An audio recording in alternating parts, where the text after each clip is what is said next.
What's up, anglers? Bill's Court of Florida Bass Paddler, and this video we're going to be going over my YakGadget QuickStop anchor system. Now that I got the system dialed in and it works beautifully for my kayak, I wanted to show you how I did it. Stay tuned.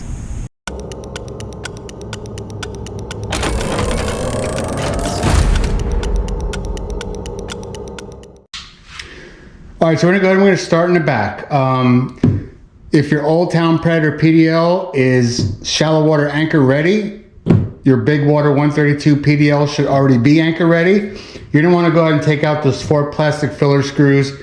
Don't get rid of them, just keep them aside. If you ever decide to sell your kayak, you can always put them back in there. It just kind of keeps the holes clean and free of debris.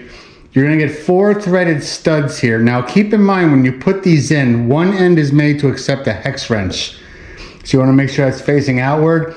Now you can use that hex wrench to tighten them down, but don't over tighten it. And I'll explain why when we get to it in a little while. And you're going to go ahead and put those in.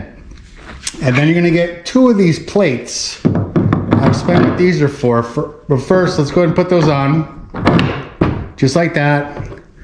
And then we have our anchor system right here that's going to lay right on top of those plates.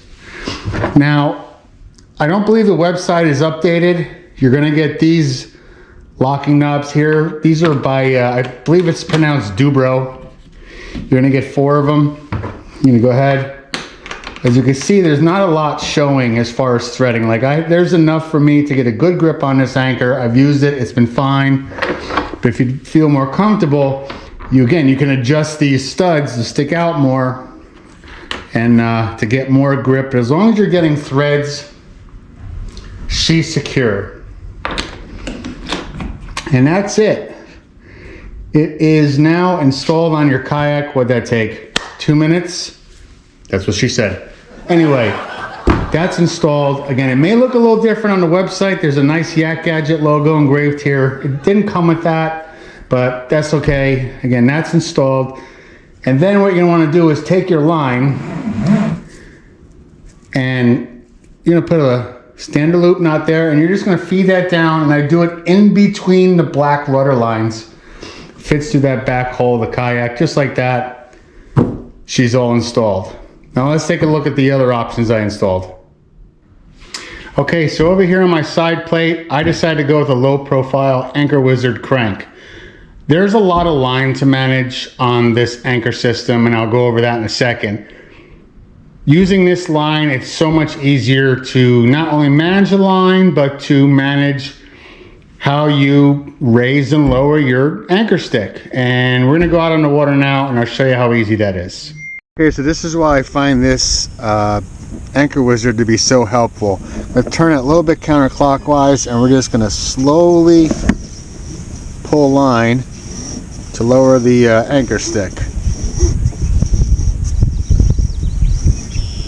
till it catches. And she's on. And when we're ready to bring her up, just start turning it clockwise. And your pole is up. Easy peasy. So the reason I went with the Anchor Wizard is just for line management. YakGadget makes her own line crank. There's other aftermarket line cranks out there. There's a lot of line. This is the initial line that's actually been shortened. I put a toggle handle on there just to grab. It's a lot of line. And what I found was with the base system, you can use a cleat for your excess line. You're kind of wrapping up a bit. You may have some hanging over. You may have it hanging in your cockpit. I just think a crank gives you A, easier way to manage the line, and B, keeps your cockpit free of extra line where your hooks can get caught or a fish can get wrapped up and just ruin your day. So again, we decided to get rid of this and go with the crank. It's a much cleaner look, and it just does a great job. Okay, so from here, we're gonna go towards the back. Let's go ahead and move the kayak. The line's gonna go right in between the arm here and the material for the seat. Passes through beautifully. And here I have 2.5-inch risers, not needed, but anyway, I've always had these. It just fits on the inside of that perfectly. And let's take a look at the back now. I also have a pair of YakGadget side ties. Again, just something to keep in mind. These tighten down with Dubro discs, not the traditional knobs that you've seen on our website. However, with that being said, the line passes beautifully through both of these. You can also go with the LineGuides if you want, and it's just enough room for if you have a YakGadget LowPro crate, or you have a YakAttack Blackpack Pro, which I own both. Works great, doesn't get in the way. Okay, so just to go over a couple things, as you saw, we did a general loop knot in the bottom of our line. That's going to be here for your collar. Now the anchor stick comes with a collar, but if you buy an Anchor Wizard, you also get a carabiner. So what I did was, just using that carabiner, I installed it to the eyelet here. Obviously you want to tighten this down onto your anchor stick, and then go ahead and put your loop through your carabiner and you're all set. But a couple different things I did as far as modifications on the anchor stick. First and foremost, I marked where I want the collar with this orange tape. This is just electrical tape. But you see here I have a little piece getting chewed up here. That's my point where I tighten down on the eyelet. This way I know the collar's always in the same position as far as location on the stick, as well as where I'm tightening down the eyelet to reduce any additional stress or having this at different heights, and it really works great. Now I'm going to move a little closer. Another modification I made is this, I put this rubber flange on. I picked this up at Home Depot. Now why did I do that? I've taken this anchor out in a couple different types of waterways, and I found that probably between 4 feet and 5 feet is the sweet spot. I'm really not going to be able to anchor in more than 5 feet, and I'm going to explain that in a second. However, if you decide to go with the standard route of rope, the stick will fall pretty fast if you're not holding on to the line that comes with the system. This rubber flange here kind of softens it, so when this top collar that you also get with the kit, when it hits the anchor plate, it doesn't make too much noise. It kind of softens the sound and cushions the fall a little bit. So that's just a little thing I made. But I'm going to show you why it is that you want that rubber flange on there to keep it a little more quiet.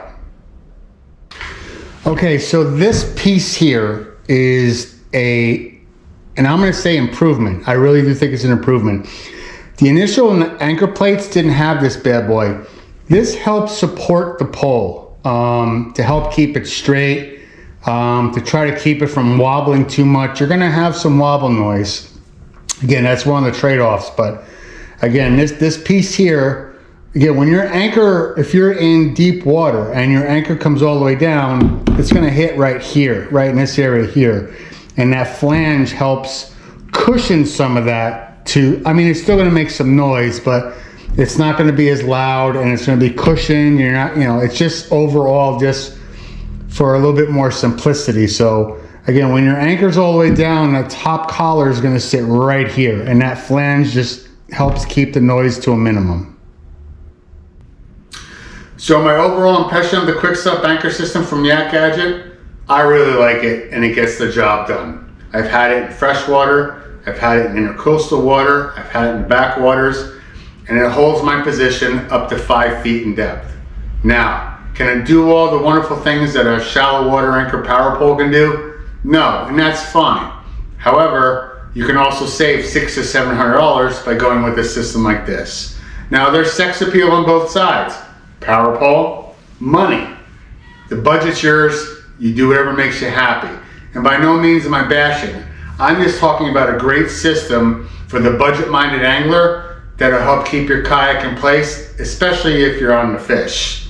So, don't take my word for it. I'm going to put all the links in the video description below, including the parts I'm using, as well as some of the parts that I talked about, such as the YakGadget crank arm.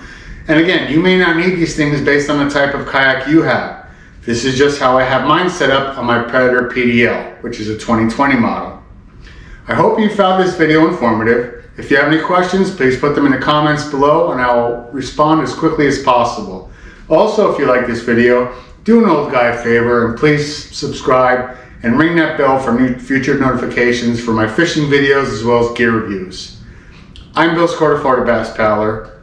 I hope you enjoyed this episode. I hope it was helpful. Tight lines, and I'll see you on the water.